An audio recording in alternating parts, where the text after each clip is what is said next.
Museum itu telah menurunkan banyak pahlawan Natuna. Gerakan Muhammadiyah dari awal berdirinya sampai sekarang menjadi punya banyak tuan, punya banyak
ruang untuk ketemuan, seperti di rumah-rumah di Jawa, seperti kayak kalau kita di kota, di desa, tempat kumpulnya itu namanya di pendopo. Nah, sama seperti di sini, di Museum Wayang Kekayon, kita tempat kumpulnya biasanya di pendopo. Biasanya di sini sebelum kita nanti melihat wayang, melihat koleksi wayang, kita kumpulnya di pendopo.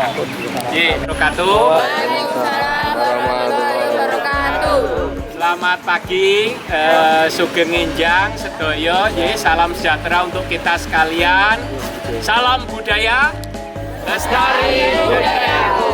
Salam sahabat museum. Museum Hatimu. Anisha, ya.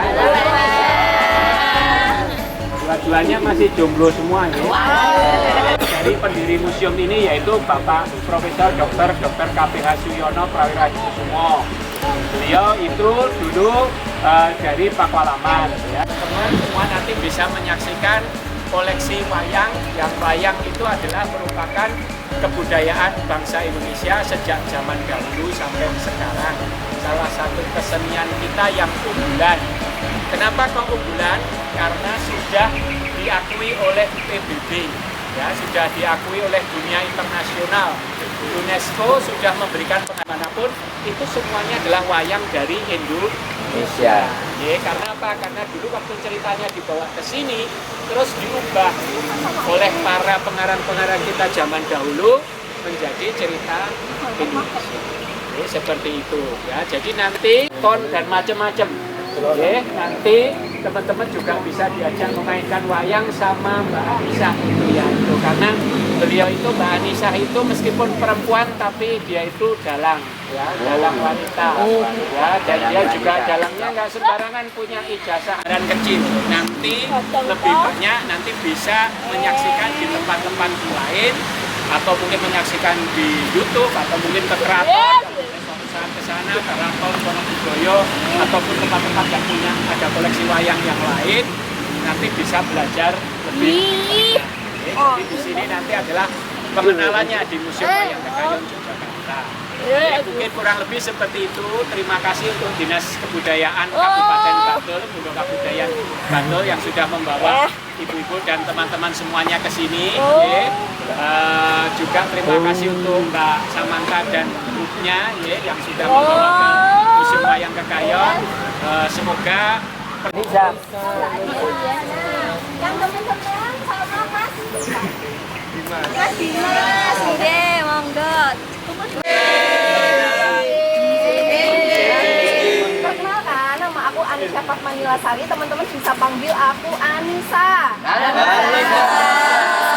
Semuanya, salam kenal. Nah, langsung aja kita ke sana ya.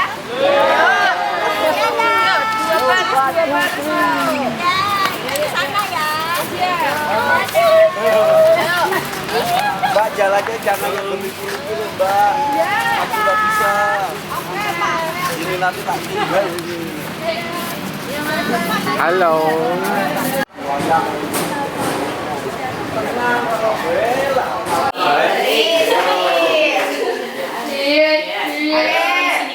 Nonton langsung pernah? Nah, di depan teman-teman ini ada diorama pertunjukan wayang. Ini tuh panggung pertunjukan wayang yang pernah teman-teman tonton. Jadi di sini nih ada kain putih di depan teman-teman. Itu namanya kelir. Kelir. Jadi kelir ini tuh gambaran dari dunia. Yang merah-merah itu namanya pelemahan atau tanah. Ya, buat berpijaknya si wayang tadi. Terus wayang. Kalau di tengah ini ada bentuk burung Garuda di depan ini. Garuda. Ini duduk di sini mainan wayang. Di belakang dalam itu ada pengrawit sama sinden. Sinden itu yang mengiringi wayang untuk nyanyinya. Pengrawitnya itu yang main gamelan. Penonton. Tuh. Yeay. Ini yang paling terkenal itu istilahnya nih, otot kawat baru bersih. Yang tahu ternyata bisa bahasa Jawa teman-teman? Bisa. Bahasa Jawa ya? Yuk, mau lanjut ke yang berikutnya?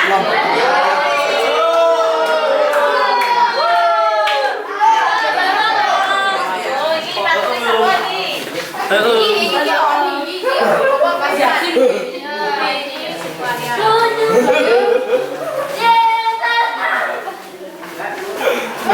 Itu ada di sini, di kotak-kotak sini. Ada Anoman, ada Romo, Wibisono, dan sebagainya teman-temannya. Ini teman-teman juga boleh kalau mau baca-baca di sini.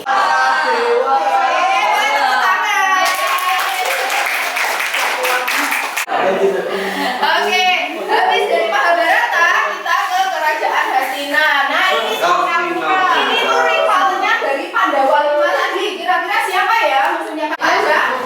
Ayo salah satu.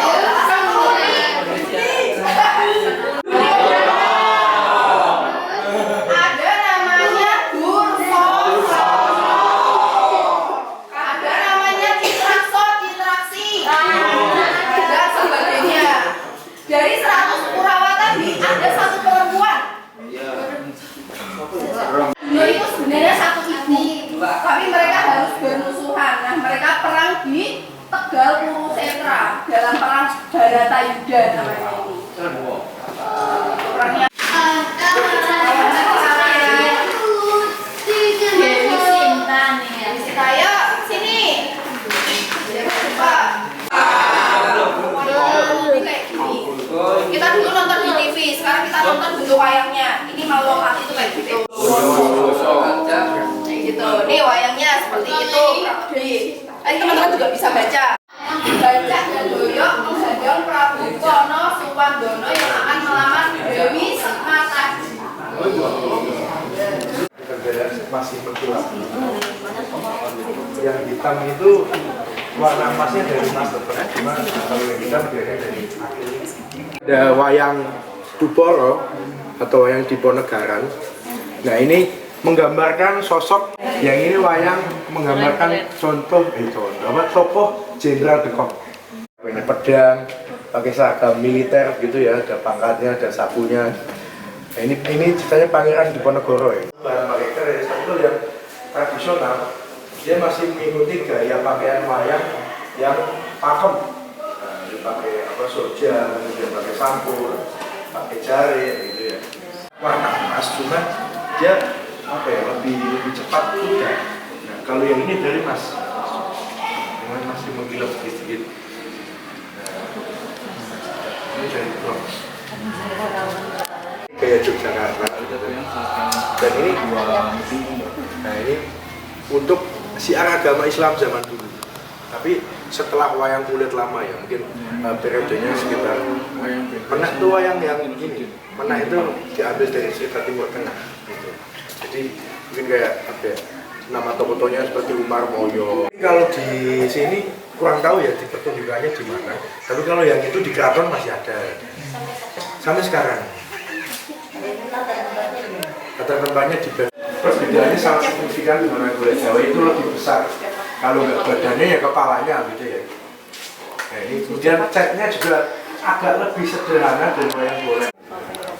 Topeng terus itu bajunya nggak pernah ini, maksudnya pure asli kan. Ya mana? Ini kalau itu bakaran apa?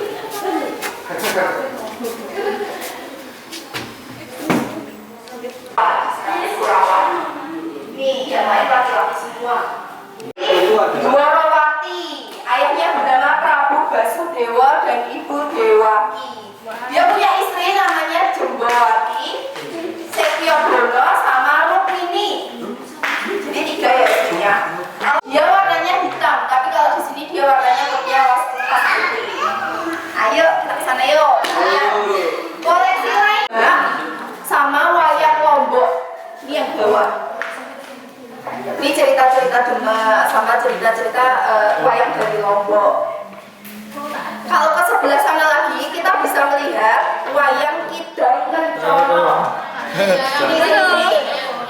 Nah ini lawas banget ini. Wayang Kidang Kencana ini. Nah di belakangnya ada 2 gunungan atau 2 kayon. Kayon. Ini kayon itu digunakan dalam pertunjukan wayang. Oh iya.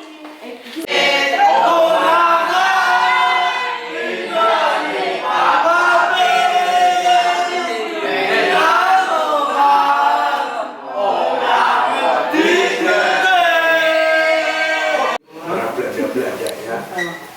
Ini tapi kalau yang tadi kan wayang kulit, nah ini wayang ketek, tapi ya kepeng, kepeng dulu. Nah ini di apa? Kalau sekarang adanya di wayang beber, satu gunung. Nanti jalannya kalau misal wayangnya ngomong, tinggal nunggu aja ya ngomong. Ya. Nah, ini setahan. Makanya namanya.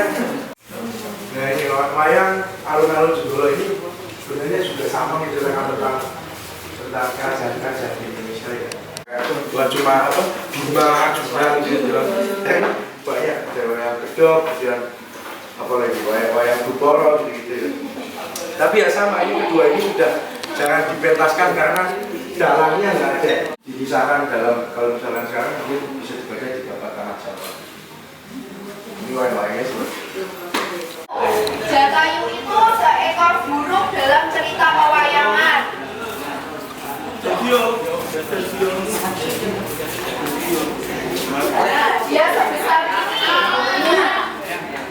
ini. Terima kasih. Ini kira-kira bawahnya gimana ya?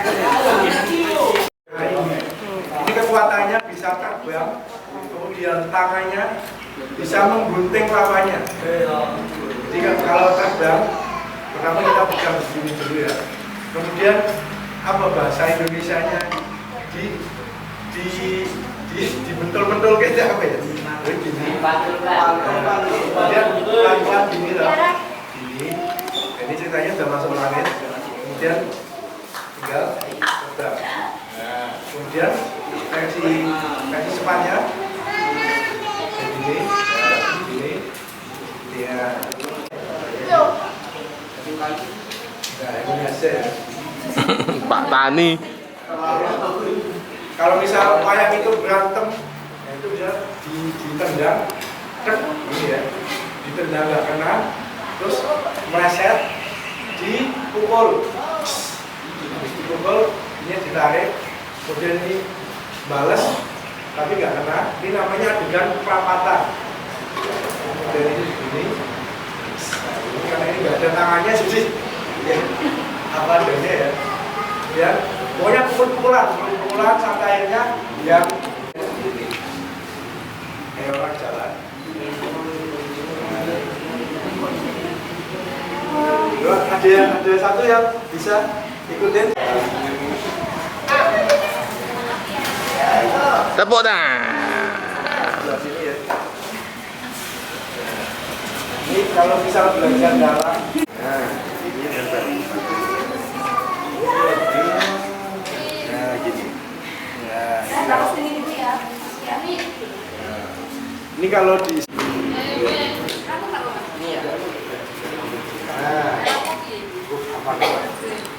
sambil badan wayangnya itu maju ya.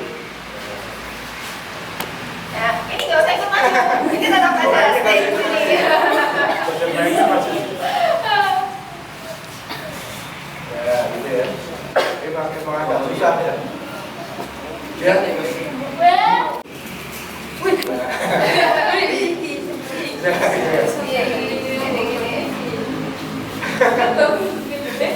Iya kan?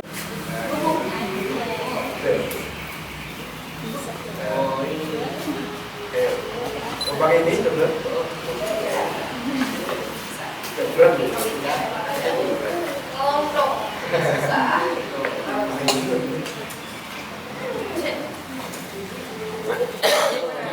Bisa. Nah, itu langsung juga itu ya. Mau nari? Nyanyi loh.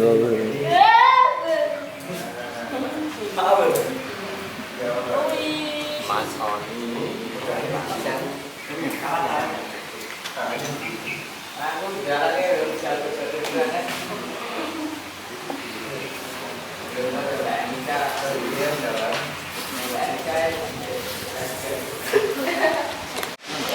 Kalau latihan dalam itu butuh waktu yang lama ini.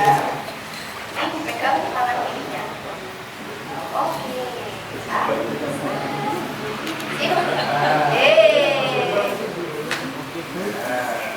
Kita jalan.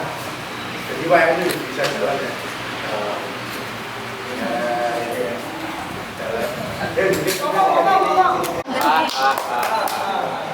Salah ya. Allah malah.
Yang terhormat Bapak Aman Andi, Bapak Aman Kurniawan STMP selaku Kepala Museum Muhammadiyah, yang kami hormati Dinas Kebudayaan Bantul atau yang mewakili, serta yang kami banggakan seluruh peserta wajib kunjung Museum Dinas Kebudayaan Bantul.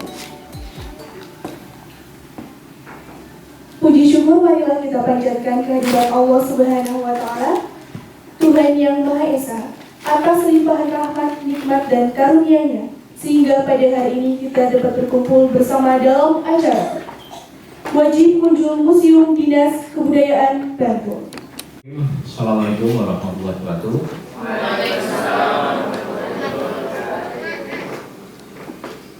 Salam sahabat museum. Atau peserta wajib kunjung museum pada hari ini. Alhamdulillah kita masih di kesempatan nikmat untuk bisa bersama-sama menikmati hari ini, bisa berkunjung ke Museum Muhammadiyah, ya. Salah satu museum yang mungkin masih relatif baru, ya, tetapi dalam perjalanannya sudah bisa memberikan cukup banyak sumbangsih bagi perkembangan permusiuman di daerah istimewa Yogyakarta. Terima kasih hadirnya juga dari komunitas museum ini ada ya. Komunitas museum, alhamdulillah. Terima kasih atas kehadirannya pada hari ini. Peletakan batu pertamanya. Ibu Iriana juga hadir dalam kesempatan hari itu bersama Pak Rektor Wadi dan Bapak Menteri Pendidikan. Dan juga saudara Dulur PI sekitar 2010. Ini adalah saat saat 3.808 meter persegi, 13 total bangunan 8.658 meter persegi. Peletakan batu pertama bangunan pada tanggal 22 Juli 2017 oleh Bapak Presiden. Ini adalah ruang library pemikiran Muhammadiyah dan panel-panel gambar pahlawan nasional yang berasal dari Muhammadiyah. Untuk ruang berdirinya ada dari pasir panel, jadi yang pertama menggambarkan perjalanan awal Muhammadiyah. Ya. Kita melihat miniatur ya, kapal yang membawa Haji Ahmad Dahlan ketika berangkat ke Mekah untuk berangkat menunaikan ibadah haji dan belajar di sana. Nah, kemudian Muhammadiyah dan Sejarah Republik ini menggambarkan bagaimana titik-titik kelahiran Republik di mana Muhammadiyah menjadi salah satu pengawasan keperdekaannya sampai saat ini. Ini adalah penerbitan secara Muhammadiyah tahun pertama. Ya. Pada masa pendudukan Jepang ya, sudah ada. Kita malah dapat ada beberapa gambar ini yang kita tidak dapatkan, tapi kita dapatkan dari legend, dari museum di Belanda. Ya. Bagaimana dari ini seruan dan pemikiran Muhammadiyah yang berkaitan dengan kemerdekaan.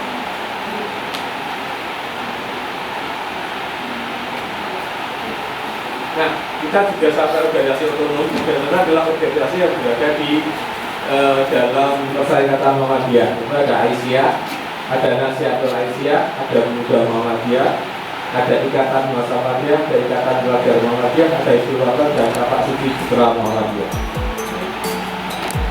Salam budaya. Salam sahabat museum. Tepuk tangan boleh.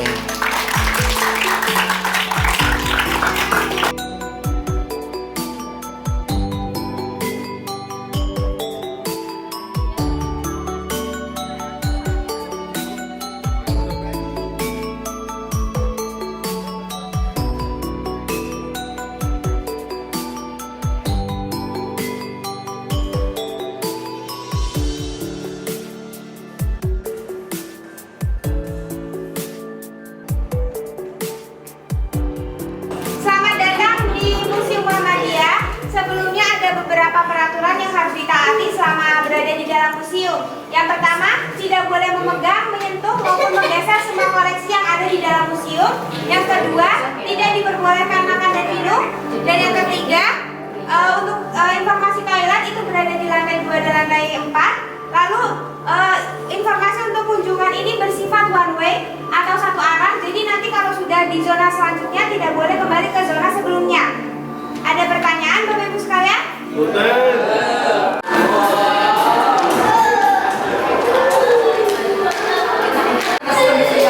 Nah, di sini kami memiliki 4 koleksi. Yang pertama ada buku dari perayaan 1 abad atau 100 tahun yang Muhammadiyah yang dirayakan pada tahun 2010 di Yogyakarta. Lalu selanjutnya di sini ada foto-foto Muhammadiyah dari awal sampai yang sekarang. Yang pertama itu ada Kiai Haji Ahmad Dahlan dan Kiai Haji Ibrahim. Ketua selanjutnya, nah Kiai Haji Ibrahim ini merupakan adik kandung dari Siti Walidah atau istri Kiai Haji Ahmad Dahlan. Mas Mansur dan Ki Bagus Hadi seperti kita tahu beliau merupakan anggota PPKI dan BPUPKI. Dan dari semua ini yang paling sebentar menjabat itu ada Kiai Haji Panangan dan dia mengayomi, jadi masyarakat menjumpai beliau. Lalu yang sekarang itu ada Prof. Dr. Haidar gitu. Lalu bisa kita lihat di sini ada poster-poster muktamar. Nah, muktamar ini merupakan poster-poster dari tahun 1928 hingga yang terakhir yaitu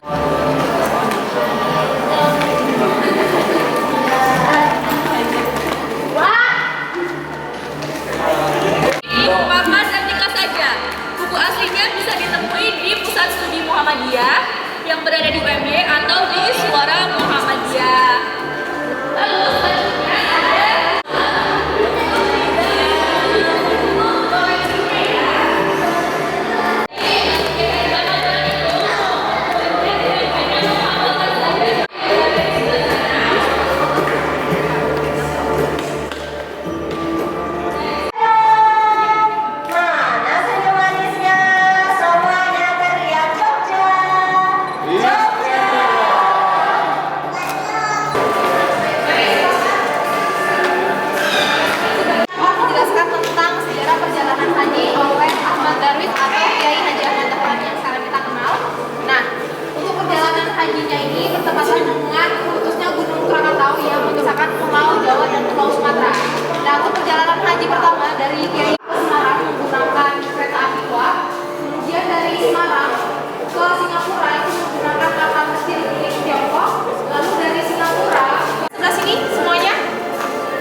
pelajaran-pelajaran umum yang ada di bahasa Jawa, karena pada saat itu disebarkan di Pulau Jawa sehingga agak bisa diterima oleh orang-orang Jawa.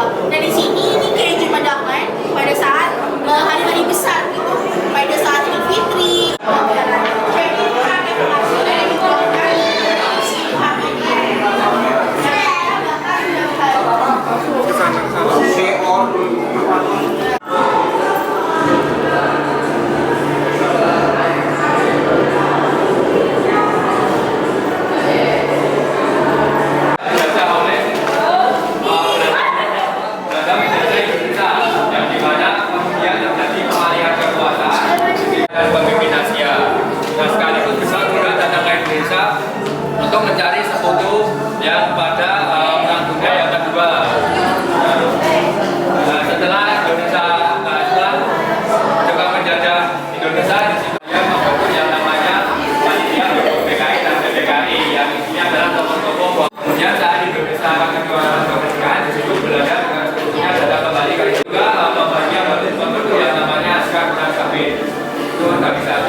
hasilnya gitu.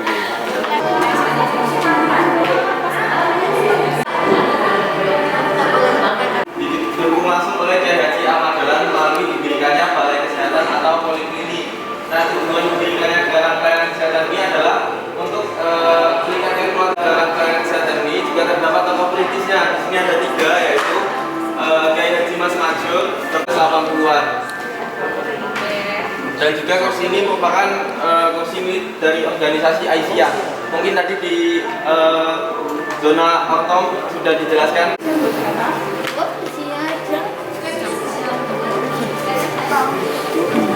Masyarakat dan kemanusiaan. Nah, di sebelah kanan